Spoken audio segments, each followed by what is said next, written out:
Good morning, everyone. This is Eva Hussein, Director at Polaron European Citizenship. I would like to very warmly welcome you from my home today. Those of you that know us a bit better know that we are based in Melbourne, or our head office is based in Melbourne. So in the last couple of weeks, we've had to roll back some of the restrictions that were eased off. So that is why you're seeing my home in my background, and that is why you're seeing Chaitan's beautiful home. I think we can see some green trees in the background. And Chaitan, we spoke to last time a few months ago, I think now. So welcome and good morning to you, Chaitan. Thank you. Good morning to you as well. Great to be here. Good to see you. Even though we're in the same city, we're speaking remotely. So look, today's session is something that we've been wanting to plan for a while, and it's a question that we wanted to explore, or an issue that we wanted to explore, and that is the family tree.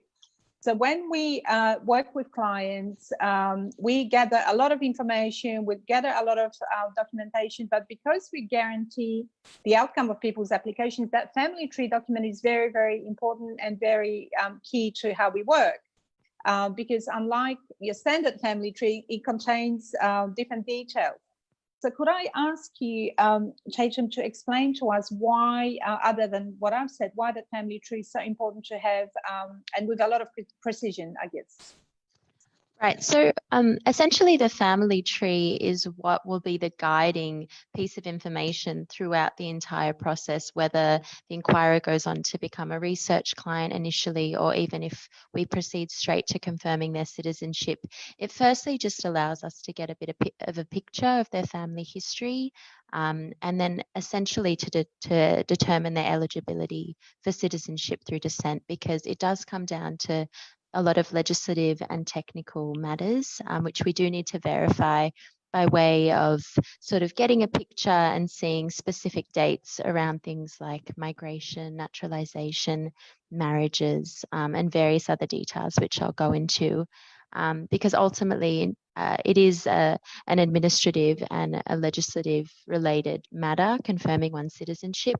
So seeing their family tree allows us to do the assessment and verify that if we are going to proceed with having them as a client, that we're assuring them and guaranteeing that it will be a successful outcome down the line. It's really to instill them with that confidence and assurance that we can achieve the desired outcome. Of course, and a lot of people struggle a lot with family trees, and I think if I think of my own family, and if I was to tell you what my great grandmother's year of birth was, I would probably struggle. So we initially might start with very little information, but then we help people build that picture. And so that people know what happens is that we have a number of wonderful people like Chaitan on our staff who talk to clients and try and help them, support them in gathering the information. But then everything goes to our compliance team in Poland, who look for pitfalls and tricks, and they apply Polish legislation to the family tree and individual circumstances. So I think in light of that, it's even more important for people to be very precise with the information they give us. No, exactly that. And just touching on what you said about people not knowing much, that's completely understandable. And sometimes we're talking about, ancestors that date back over 100 years. So what is really phenomenal and what I love about this job is that I've gained lots of fantastic online research skills. So time after time, I'm helping people supplement their family tree with some online research that I can do. And it's so eye-opening. I mean, I input a certain name, and sometimes you can just find the most fascinating records, which helps both myself and the inquirer supplement their family tree. It's also a really heartwarming experience because the inquirer might learn new information about their ancestors that they never before knew about. So it's sort of a mutual experience in that sense. And there's never been a case where we've knocked someone back because there's not enough information on their family tree. There's always a way for us to fill it out so that we can possibly springboard a research case for them. And what would you say are some of the I guess, could you give people 3 tips on how to assist you in putting that family tree together? So often what I say to people is start with the documents you already have, and that could be, for example, your own birth certificate. And it's interesting that a lot of people haven't thought about looking at their own birth certificate. What would be some of the other strategies, I guess, around gathering information if people have very little? So I always encourage, and it does tend to come up in conversations, reach out to any relevant family members. It might be a great aunt, it might be a second cousin, but it's in a way, it's sort of sometimes a collective family effort, where you yourself as the inquirer may not know much, but there might be a relative who's done a family tree or has in the past done some online ancestral research. And a lot of the time I do get inquirers come back to me and say, oh, a distant cousin of mine has done research in the past 5 years, and now I've been able to produce an extremely detailed family tree.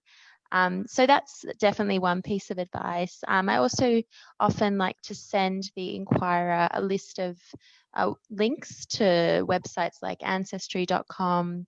And that way I'm also instilling them with the tools to do research, because it is a life skill and it is something that's meaningful to them. Those are probably my main 2 tips, I'd say. Right. Because I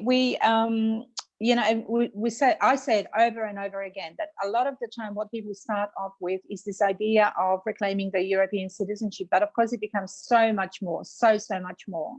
And I think there is a sense of empowerment and just connecting to your identity, your roots, your heritage, that's absolutely priceless. And I think we discover all kinds of things through this process, even putting that family tree together. Things like people's names are completely different, or the information that people have on their families completely off the mark.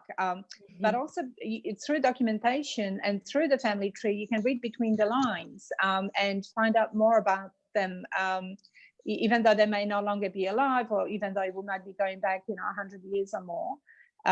We look at things through the documentation, like, for example, their handwriting, because that'll tell you, with some degree of certainty, things about their educational levels, or, sometimes we see signatures, let's say in Yiddish, that tells you about how religious they were. So by putting that family tree together, we acquire the information that we need for citizenship. But what our clients, or even potential clients, acquire is more knowledge about their family and about themselves. I guess that's the way to put it, yeah? Yeah, absolutely. All the time I'm getting lots of positive feedback from inquirers who do reiterate exactly that point, that through the journey of putting together a family tree and looking for particular records, it is a way for them to either reconcile the past or reconnect with their heritage, which is, I think, a very significant thing to do in your lifetime, and can just help, I don't know, give yourself a sense of purpose sometimes, which I'm very fortunate to be able to assist people with. And I think from what you say, I don't know whether people listening to us actually realize how much work it takes. And on any given day, you'll be speaking to probably a couple of dozens of people. And the interesting thing about that is that these memories and this information is so precious to people that they kind of expect you to remember and know everything. So the family tree is one document that centralizes all that information. So the minute you open that up, you can very quickly reconnect with what people told you, what's missing, etc. Is that fair to say? Oh, absolutely. I think that you nailed it perfectly. We do deal with a very high volume of inquirers. And so having, one document which allows us to just quickly refer. And I have to say, I might loosely remember the name of the inquirer, but as soon as I go to their family tree, it immediately prompts me to their family history, their family story. And oftentimes, I'll get a family tree back and it will prompt a discussion with the inquirer, and I might seek some additional information, or we might have a discussion about the life story of one of their ancestors. I mean, I've had all sorts of interesting cases. Someone's ancestor who, I think he founded a particular journal in the UK like hundreds of years ago. Like he was the founding figure of a particular newspaper line. Oh, So wow. sometimes there's just really interesting stories that evolve out of this sort of research into your family history, and it can be extremely eye-opening. So the next question I have for you, Chatham, is this: that often people come to us with an ancestry or heritage account where there's a family tree that's very extensive, sometimes going back several generations, sideways, upwards, downwards, all kinds of things. Why do we still insist on doing our own family tree? And why is it so important for people to fill that in, even though it's more work? And, you know, they often think of, well, you know, if I have a very extensive family tree, why can't you use that? No, that's a fantastic point. So indeed, those ancestry family trees, they do offer some degree of insight, but the family trees that we request, we do pinpoint certain pieces of information, you know, naturalizations, immigrations, any marriages, work or education history, because that essentially gives us further insight into the eligibility of the inquirer. And if we do need to conduct research, it gives us more of a starting point. Additionally, the reason that we really implore inquirers to fill out our family tree template is because if we're going to go on and guarantee a successful outcome, we need to have their words. We need them to fill it out from their perspective and have them affirm that what they've transcribed is faithful and is accurate, such that we can assure them that based on the information they've told us, we're able to guarantee a successful outcome. So that is part of the reason why it is really significant for the inquirer to fill out the template. It's also quite organized, and it really allows us to get a sense of the family history in a really clear and concise manner. Yeah, and it's pretty simple, and we'll have a look at it in a minute. But the only other thing I wanted to I guess, add to that point is that often family trees that are crowdsourced have mistakes in it. So many times we've got errors in dates of birth, in names, because they created by word of mouth, I guess, and some are very precise and reliable. Others are not so much. So that's why it's really important to get that information very precisely in. And it's focused on citizenship. So that's the other point I wanted to make. So unlike, you know, sort of general family trees that are for fun or for family records, this contains very specific information that then enables us to do further work if people want us to do. So what I might do is ask Andrea now to show us a typical family tree on your screen, if that's okay. And maybe you can take us through what we're putting there. Sure. So I've actually put together just a random names. I'll see if I can share. I'll just see one moment. Thank you.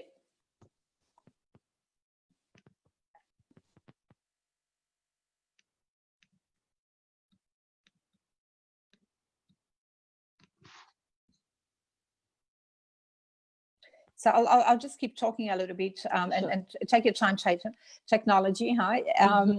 So with the family tree, some of the elements that Chatham's going to be showing us are, of course, people's dates of birth, dates of marriages, the year they immigrated, the year they naturalized, because they all, we look at them from the point of view of the law in Poland and how that applies to your particular case. Essentially, here we go, we'll be able to see that in a moment.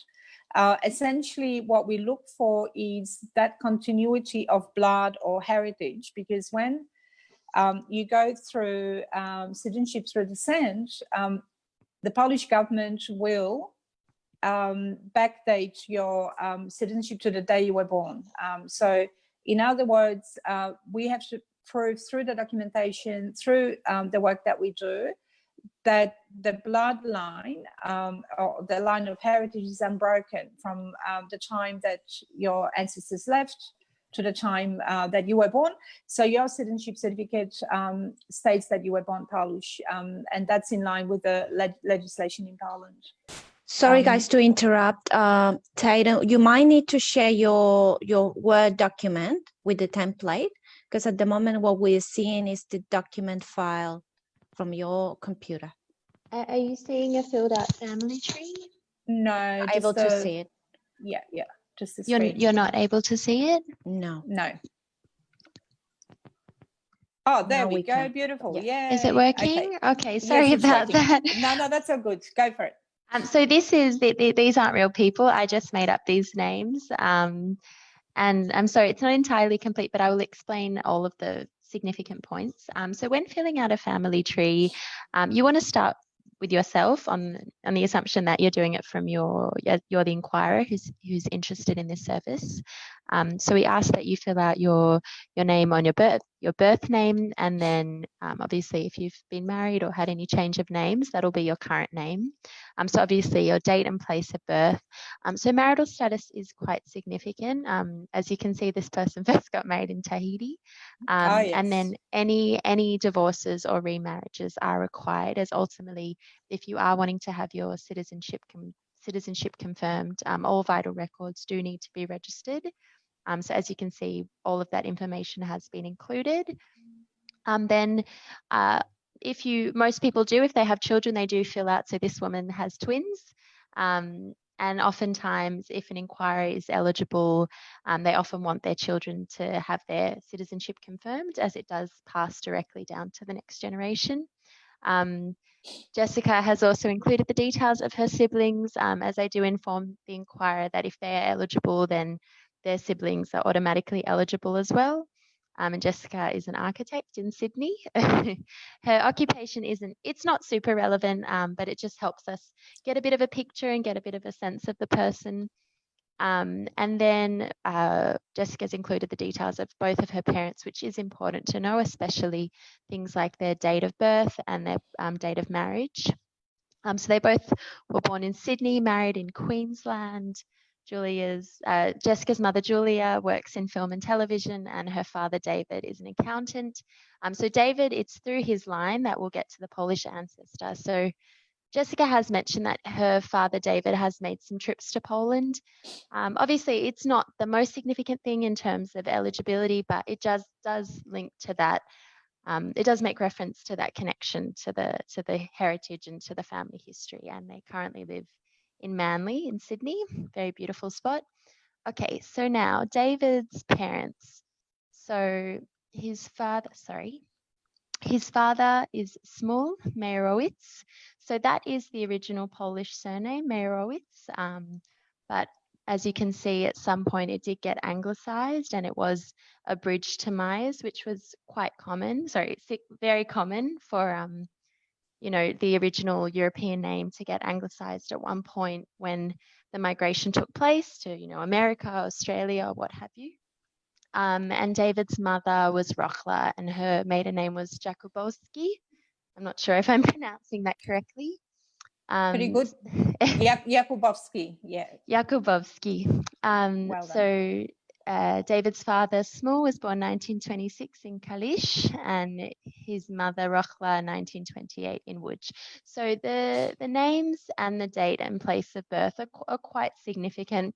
We completely understand if you don't know these details, but by all means, if you can find them out, they are very important to know, as it does tie in with the legislation and with the eligibility around, for example, was the ancestor born before or after Poland was re-established as a country in 1918? Did the male ancestor, particularly, did he fall within army conscription age when World War II broke out in 1939? So that is sort of partly why these dates are significant as well. If we do need to conduct research, knowing as much about the ancestor on which we will base the research is extremely important to know. So obviously, again, we understand if you don't know this information, we can always supplement missing gaps with our own research. So as I've inputted, Schmuel and Rochler during World War II were both deported to camps in Germany. After World War II, they both migrated from Europe to Australia. I think I've put it as in 1948. So they didn't know each other yet, but they both happened to migrate in the same year. They met and married in Sydney. They were both naturalised as Australian citizens in 1960. So naturalisation is again quite crucial to know. After 1951, dual citizenship between Poland and Australia, for example, was very much allowed. So their year of naturalisation won't affect the eligibility of the inquirer, Jessica. But depending on the year that the naturalisation took place, it can affect the eligibility. So if you do know this information, it is helpful to make mention of it. And they went on to have 3 children, David, who is the father, and 2 other sons. Now, if you do happen to know further back great-grandparents, that can also be extremely helpful, especially if one of the grandparents left Europe when they were still a minor. We would likely need to base the case on one of their parents, and most commonly on the male ancestor, because of legislation whereby a woman's citizenship was dictated by her husband until 1951. Again, things like date, place of birth, name variations, date of marriage, migration, army service, especially if it's Polish army service, that is obviously very helpful, as that can help feed into the eligibility of the inquirer. And then in the case of any foreign army service, it is important to make mention of that as well, as that can also affect the eligibility. Now, Chaitan, yes. Sorry, I'll just stop you there just for a second, because we've got a lot of questions. But before we hand over to people that are asking them, I wanted to ask you a couple myself, and that is about the marriage. So the first marriage that we need to look at is the one in Tahiti, and I wanted to ask you why that can be a complication. And the second one is for David's parents. It says 1951, but we need to be a bit more precise than that, don't we? And could you explain to us why that date is so crucial? Of course. I'm sorry. I should have been more specific. So, no, good. It turns out that Rochla and Small actually got married. I'll just add it. So I don't know if you can see my edits, but they got married January 1st, 1951. So that was before the legislation changed. So Rochla's citizenship was still very much dictated by her husband Small, because of the date in which they got married. The legislation had yet to be amended. Therefore, in the case of basing Jessica's confirmation on a particular ancestor, we would have to base it on Small and not on Rochla, because of this legislation which favours his citizenship status. And let's say they're married on the 20th of January, we can use either. Because exactly that. Right. The legislation, exactly that. So if it had happened slightly later, but not even that, a couple of weeks later, their marriage, then we would have the option of also pursuing under Rochla and possibly Rochla's line, were we to know further information. And why is Tahiti an issue? I'm not entirely sure. Do you mean? Well, let me explain it to you. There you go. So it's not an issue per se, but what happens is, and people get married all over the world nowadays, but some of the, if I can call them exotic places, have certification requirements that are difficult to fulfill. Because what we will have to do for Jessica is register her marriage certificate in Poland. So she would have to acquire that marriage certificate from Tahiti and get it certified in line with Tahitian legislation, whatever that might be.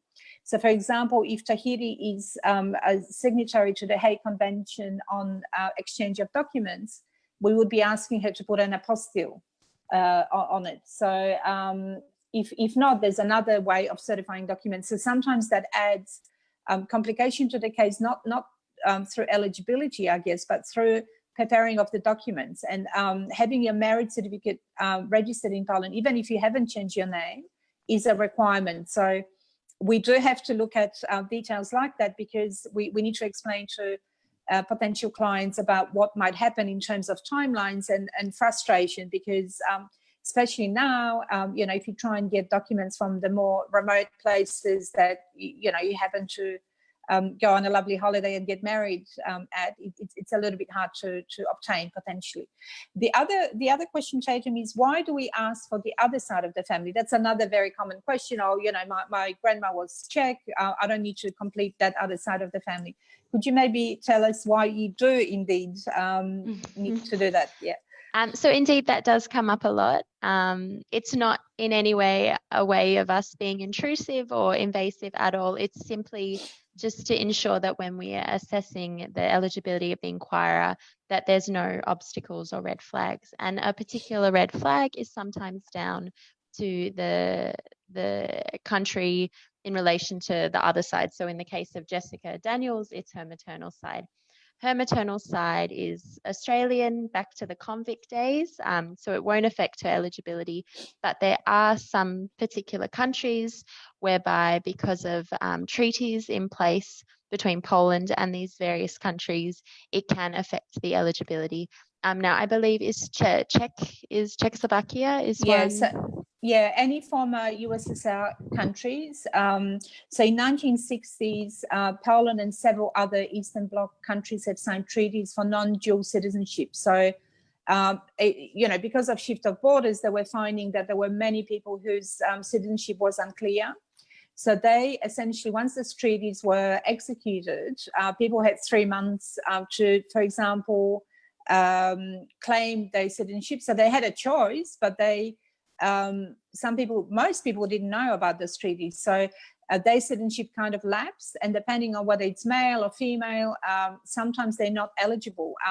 And the other quirk in the law is that even though Poland might say that they became Czech, the Czech Republic doesn't recognize this treaty. So it's a really, really complex area of law. And that is why we need that information, because, well, firstly, because we don't want to disappoint you and we want to give you information that's accurate and precise, but also because it will have potentially impact on your case, sometimes to the point where, depending on, you know, let's say you have 2 siblings and one of them may be eligible, the other one might not, because of how the legislation works. So, you know, really important to provide that information to us. If you don't have it, we'll show you where to find it and how to acquire it, so that, you know, if you do proceed with our services, we can have a success at the end of it, rather than frustration and delays. And look, the Polish government will ask for it, so we can't kind of pretend that you know, we don't know or whatever. It is a process that needs to be quite transparent, and you know, it's better to come up front with it than worry about it later. But I think what we have is just a few minutes left, and I'll hand over to Andrea for questions. All right, thank you, guys. We do have a few questions. I have summarized them in 3 questions. So the first one is it possible to start the whole process of applying to Polish citizenship without the family tree? Do you want me to answer that? Eva? Yeah, to us, no. But go for it, Chaitham. Yeah, exactly that. So there's, I mean, sometimes I do in an email or in a brief phone conversation do get a quick picture of one's family history. They just sort of dictate it to me over the phone. But again, we do need to see the family tree, because that does give us the clearest picture. That does avoid any scenarios where over the phone or over an email, you haven't supplied all the information, which is very common. I mean, it's easy to forget a piece of information that you would otherwise include in a family tree. Unfortunately, that's our system. We are guaranteeing a successful outcome. We are ensuring that we're going to guarantee and confirm your citizenship. We do require, in exchange, completing the family tree. And I just want to reassure any inquirer that if you are having any issues or difficulties with it, we are here to help. We can happily assist you and supplement any gaps with our own online research. So don't fear. No. It can be a bit intimidating, I guess. But yeah, the reason that we make that a requirement, if people want to work through us, is that firstly, as Chaitham says, it gives us a clear picture. Secondly, it gives us the certainty about how the eligibility works in your particular case, and it is individually applied to each case. So we do need to have a good understanding of when people were born and etc. All right, thank you. That takes me to the second question. What if I'm missing information in my family tree? Does Polaron help me to find this information? Exactly that. So it depends. I mean, there are some scenarios where it might be one great grandparent that you know absolutely nothing about, but it might turn out that we can base your application on your parent or your grandparent, in which case, in that scenario, we actually don't need to know that information that far back. However, if it is going to impact on determining your eligibility, then either one, I will be able to, with my online research skills, endeavour to find that additional information to supplement those gaps. Or alternatively, we do have a very knowledgeable and highly skilled team of researchers who can conduct ancestral research to try and find those documents or that additional information to further determine your eligibility status. So in summary, there are options. Yeah, and I should add very quickly here that in some cases we can't give it as answers just by providing the family tree. So we would be in those cases recommending to just do the research part of the application, because you might be eligible on paper, or there may be lack of clarity about your eligibility. So just to limit and reduce the risk of you being disappointed, we will say, look, let's go and find that information from Poland or other sources, and that'll help us complete the family tree and be clear about your eligibility before you proceed with anything else. All right. This last question is more related to privacy and confidentiality. So what would happen with the information that that someone provides in the family tree? What would you, or what does Polaron do with that information? That is a excellent question. So whoever's asked, well done. And it's very, very important consideration, because if you think about it, we do collect information that that is very private and very personal, and we do protect it through several layers of privacy. So firstly, of course, GDPR, which applies in Europe. We do comply with all the provisions of that. And in terms of protecting your information, with every family tree, what you will receive from us is a confidentiality undertaking. We don't ever share this information with anybody other than internally. Our servers are very, very secure. We take protecting your information very seriously, because the consequences of not doing so could be dire. But certainly in all our contracts, in all our dealings, we are very careful with how that information is handled. So sometimes, for example, we might have someone that's gone through the process, and we get a relative saying, oh, can you share that information with me? And the answer is no. We do encourage people to reach out to whoever they related to give us permission to do this. And if you do work through us, we have what we call letters of authority or powers of attorney, which authorize us to work on your case in Poland. And again, Poland's very, very specific and very clear about privacy and who can represent whom and how that's done. So for example, you cannot authorize a company to work on your behalf. It has to be a physical person. So in the letters of authority that we send you in order to represent you, the scope of what we can do for you is very narrow. So we can't, for example, buy a house on your behalf. It's very, very specific and very narrow. And then it expires once we finish working for you. But on a letter of authority, you'll see my name and other employees who are who are authorized to do specific tasks for you. And everything gets, of course, translated for those of us who don't speak Polish. So you know exactly what you're signing. But just to summarize, privacy and protection of documents, information is paramount. And everything we do at Polaron is around protecting that. And ensuring that it never gets into the wrong hands or gets in any way, shape or form compromised. And if you decide not to work through us, we close your case. We have a privacy policy which clearly outlines that, and we don't ever share that with anybody ever. Well All right, said. thank you so much. That's all the questions we have at the moment. Beautiful. So let me just take this opportunity to thank again Chaitan for being part of our morning. Hopefully we've covered quite a lot of ground. And again, what we would encourage people to do is do their best with the family tree. If there's bits and pieces missing from it, we can together try and contribute to it through online research or looking through documents. And if you have any questions, feel free to reach out to Chaitan, to me, or to anybody else from the team. And it is a, it's a relationship, so it's not transactional where we will say to you, yeah, give us your family tree, and if you can't, then that's not going to work. We work with you on piecing that information together. So Chaitan, thank you very much. Enjoy your morning. I know you're very busy, so we'll let you go. But as always, thank you for such a clear and succinct way of explaining how we work. I hope so. Yeah, no, it's been amazing. Thank you very much. So I'll let you say a few words before we say goodbye to Andrea and everyone else that's joined us.